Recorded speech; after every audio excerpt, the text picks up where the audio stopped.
नमस्कार दोस्तों, आज हम समझने वाले हैं कि स्टॉक मार्केट के कुछ सेक्टर्स साइक्लिकल क्यों होते हैं और कौन से सेक्टर्स इस कैटेगरी में आते हैं। सबसे पहले साइक्लिकल सेक्टर का मतलब, ये ऐसे सेक्टर्स होते हैं जिनकी परफॉर्मेंस डायरेक्टली इकोनॉमी के ऊपर डिपेंड करती है। जब इकोनॉमी ग्रो करती है तो इनकी डिमांड और प्रॉफिट बढ़ जाता है, और जब स्लो डाउन आता है तो इनका बिजनेस गिर जाता है। अब बात करते हैं रीजंस की। पहला रीजन है कंज्यूमर डिमांड डिपेंडेंस, जैसे कार्स या लग्जरी प्रोडक्ट्स, जहां लोग टफ टाइम्स में खरीदना डिले कर देते हैं। दूसरा रीजन है interest rate sensitivity, high loan rates से डिमांड स्लो हो जाती है, लो रेट्स पे डिमांड जंप कर जाती है। तीसरा रीजन है commodity price cycle, steel, copper, oil जैसे सेक्टर्स ग्लोबल डिमांड के हिसाब से ऊपर नीचे होते हैं।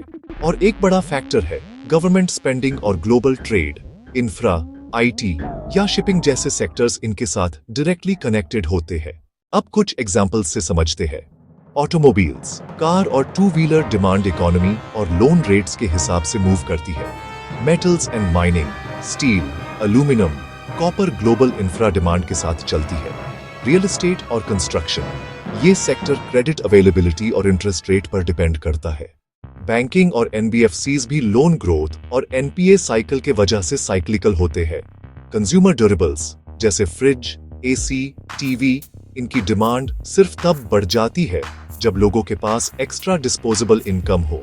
Oil and gas, capital goods, hospitality, travel, aviation और आईटी एक्सपोर्ट्स भी साइक्लिकल नेचर के प्राइम एग्जांपल्स हैं। इसके ऑपोजिट डिफेंसिव या नॉन साइक्लिकल सेक्टर्स जैसे एफएमसीजी, फार्मा और यूटिलिटीज हमेशा स्टेबल डिमांड रखते हैं, चाहे इकोनॉमी ऊपर हो या नीचे।